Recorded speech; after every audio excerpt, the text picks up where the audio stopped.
What if one of the hottest tools in the wellness world is actually creating more stress than health?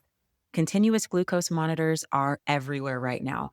They promise deeper insight into your metabolism, your energy, and even your longevity. But they also introduce something else into your life: another app, another stream of data, and another metric to think about. So today we're going to ask a simple question: are continuous glucose monitors a powerful tool for metabolic awareness, or are they just expensive anxiety? Let's break it down. Welcome to Wellness for High Performers, where ambitious people discover the path to sustainable wellness that actually feels good so they can build the dream without burning out. I'm your host, Erica Jones. I'm a wellness strategist and entrepreneur, and I help high performers create massive momentum by weaving wellness into their daily life. This episode is part of our Wellness Trends on Trial series, where I evaluate popular health trends through the lens of energy, longevity, and real life practicality. Because not every wellness trend deserves your time, your attention, or your mental bandwidth. And today we're talking about continuous glucose monitors, also known as CGMs. These devices emerged in wellness culture several years ago, and they're a small wearable device. Usually it's a patch worn on the back of the arm that measures glucose levels all throughout the day. While this technology used to be reserved only for diabetics, many people are now using CGMs for overall health and well being. People that are big supporters of CGMs claim that they can positively impact everything from weight loss to longevity. But are they truly the insightful tool that people say they are, or are they just expensive anxiety? Before we dive in, I want to be clear that I am not anti data. I simply view energy as a currency that can be invested for a return or wasted, resulting in a deficit. My goal here with this series is to help you determine if a CGM is an investment of your time and energy or a waste. One question we must address at the outset is this: why should a non diabetic care at all about blood sugar? First of all, blood sugar is not just about diabetes. Glucose, a sugar in your body's primary fuel source, is the engine behind everything that you do. Your glucose levels determine if you feel stable energy throughout the day or experience peaks and crashes. Now, we tend to feel great and energized when blood sugar is high, but once it drops like a rock, low energy abounds. And this is where we might experience fatigue, brain fog, or trouble focusing. And this is a major liability for high performers who need to think on their feet. They're pushing their bodies and their brains throughout the day. You want to make sure that you're optimized so that you can get the results that you're accustomed to getting as a high performer. So it's not so much about blood sugar itself. Energy regulation is really at the heart of the matter. And this is why the conversation is not just limited to diabetics when we're talking about blood sugar.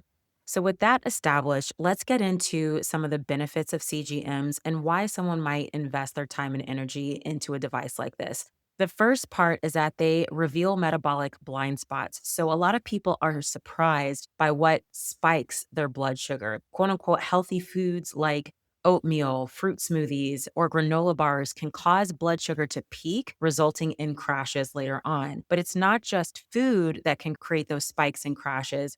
Compromised sleep can lead to poor glucose regulation, and stress can also negatively influence glucose levels. So, these insights can be helpful for knowing what impacts your energy throughout the day. The second benefit of CGMs is that they can help you connect your behavior to your body. The data provided through a CGM can help you pinpoint symptoms to real life experiences. So, for example, you may feel tired after eating certain foods, or you may notice you have sugar cravings after a bad night of sleep. A CGM can provide the data to help you make the connection to certain lifestyle choices or experiences that are affecting your body in a specific way. And this can be a very valuable insight. And it can also help you adapt your behavior to better support your biology. The third benefit of CGMs are that they can give you access to customization. So the future of wellness is in customized solutions. Many people are rightly uninterested in one size fits all approaches. CGMs allow you to see how your body responds to everyday lifestyle choices so that you can then customize your wellness plan and what you do to amplify your results. So this data can help you with things like making meal composition decisions, timing exercise in a way that best aligns for you. It can help you improve insulin sensitivity, which can help with weight loss. It can also help you act quickly and purposefully when blood sugar spikes. So, for example, if your blood sugar goes up and you're alerted by the CGM, you can combat that by eating some healthy fat or protein to help your blood sugar regulate. Another thing that you can do with the CGMs when it comes to customization is planning around potential increases in blood sugar. So, if it's the holidays or a birthday or a celebration, and you know that you're going to be a little bit indulgent, you can adjust by consuming protein or healthy fats prior to those indulgences to help your body regulate that blood sugar. So the CGMs can give you insights into customization, which can be really helpful for your overall health. So now that we've established some of the benefits, let's get into where some of these benefits can be overstated. So the first area is with weight loss. So the data provided by CGMs can definitely help you stabilize your blood sugar, which can help curb food cravings and regulate your appetite. All of that is really important for weight loss. But there's also other factors involved in losing weight, like your hormones, your sleep, and caloric balance. These things also play a role. So, with this in mind, a CGM may not always be the clutch move that solves all your weight loss issues. Sometimes when you see claims online, people will make it seem like the CGM is the thing to solve a weight loss problem, and that may not necessarily be the case.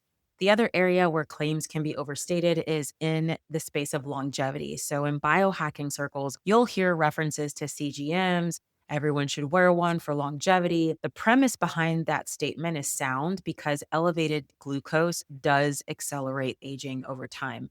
But the key here is that the frequency and the duration matter. So, the argument should not be that glucose should never go up. It does, and it should, especially after we eat a meal. This is just part of our body's biological process. But the question is, how high does it climb? How often? And for how long? So, if glucose is staying elevated for too often and for too long, then the body can struggle to adapt and regulate it efficiently. It's not so much the fact that it's increasing, but it's more so what is the metabolic pattern? So, with this in mind, I'm not sure I would say that CGMs are central to longevity, but they do provide data that can help regulate your sugars, which can promote overall health. The other area where benefits to CGMs could be overstated is in respect to food intolerances. Some people claim that continuous glucose monitors reveal food sensitivities or food intolerances. These are foods that the body would react to when you eat them, resulting in a spike in inflammation. This is also an overstated claim. The claim that continuous glucose monitors reveal food intolerances or sensitivities. Just because a food spikes your blood sugar, it doesn't necessarily mean that it's toxic or bad for you or that it's causing inflammation in the same way a food would if you're sensitive to it. So, a lot of times, the spikes that you might see from eating a nutrient dense food like a fruit can be mitigated with proper food combining techniques. This is important to keep in mind because wellness culture can sometimes promote food restriction and elimination when there are sometimes better ways to address challenges. So, the prescription for a food that spikes blood sugar may not necessarily be to eliminate that food or restrict that food from your diet. It could just be combining the food with other macronutrients that help to mitigate the glycemic impact. So that's another thing that could be overstated with CGMs is that they reveal food intolerances. That is not necessarily the case. The other claim around CGMs is that they improve energy. Now, I understand why people would say this and why this claim would be out there because there is some truth to it simply because awareness of your blood sugar can help you choose foods that promote stable energy, allowing you to avoid foods related to peaks and crashes. And I don't mean avoid, meaning eliminate them from your diet. I mean, be strategic in how you're consuming those foods. So I gave the fruit example before. You can pair fruit with cheese or fruit with nut butter.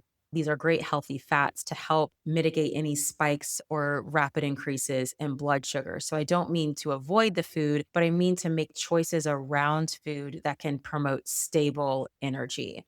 But there is more to energy than just blood sugar. So you can be very diligent about the foods that you're eating, how you're combining foods, and using your CGM data to help with all of that.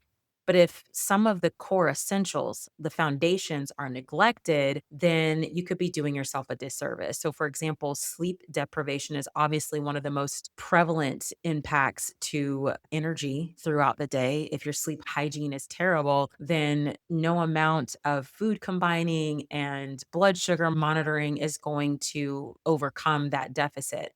Your stress levels can impact your energy as well as cortisol, which is a component of stress, the biological component of stress. These can all drive energy crashes just as much as food. Just another reason why nailing the foundational habits of wellness is so important. So, things like CGM are more helpful if you already have the essentials locked in. So, you're already taking care of your sleep hygiene, your stress levels, your nervous system rebalancing.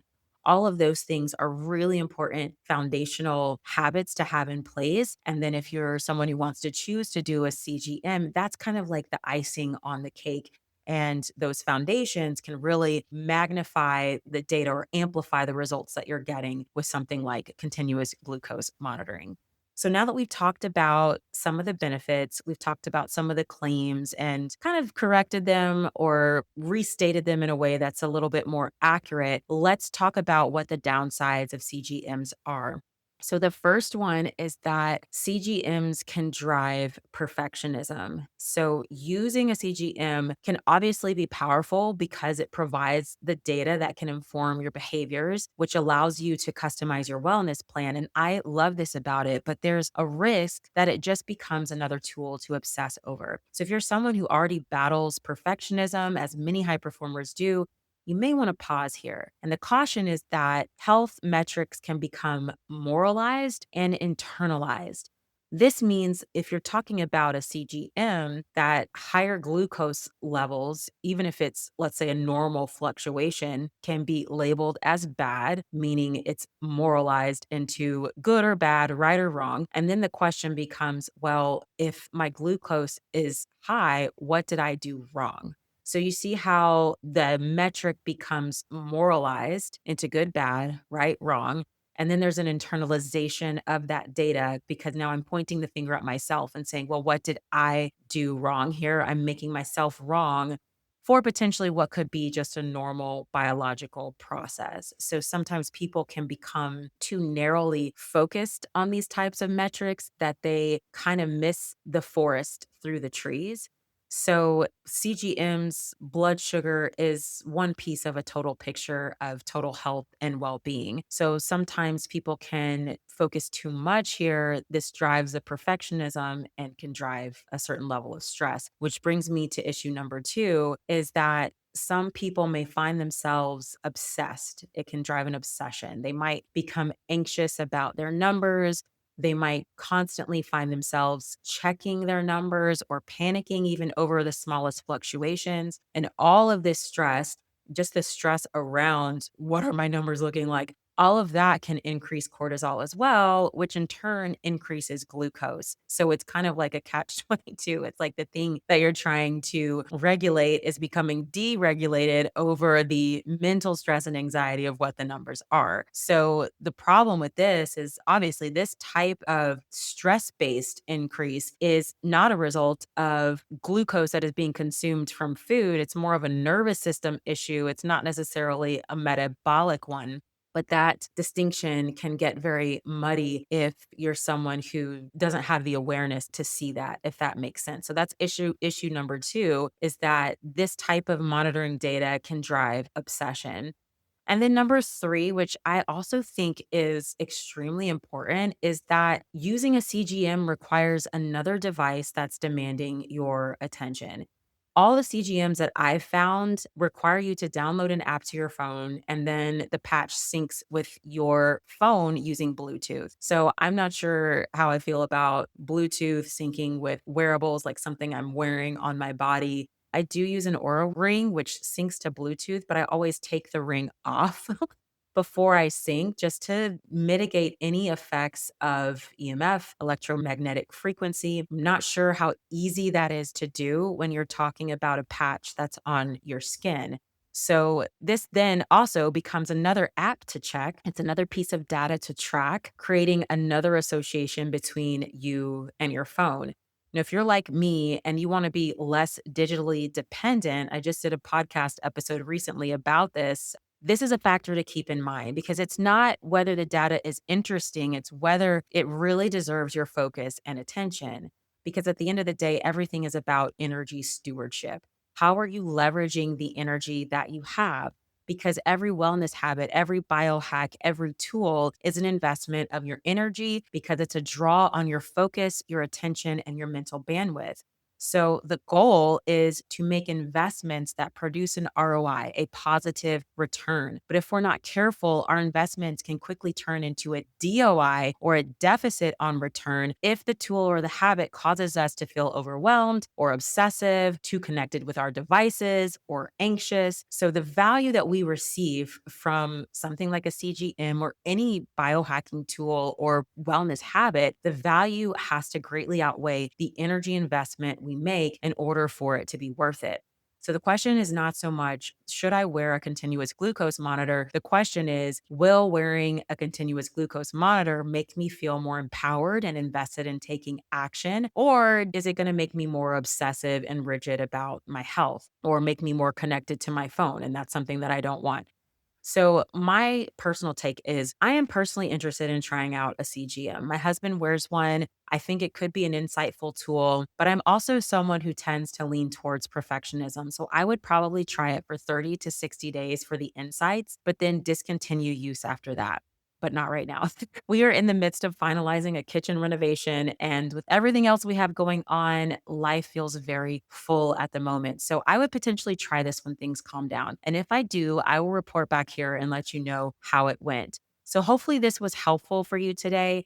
I thank you so much for tuning in. I hope this episode gave you a fresh perspective or practical insight, or just helped you decide whether or not a CGM is something that you should invest your time and energy into. Remember that you can build your dreams and protect your well being at the same time. If you want more support and to continue conversations like these, head to elevaze.com. That's ELEV as in victory, AYS.com. And join me inside the Elite Edge, my weekly inspiration email for high performers like you who want to thrive while they achieve. And until next time, make time for what matters and keep showing up as the high performer you're created to be.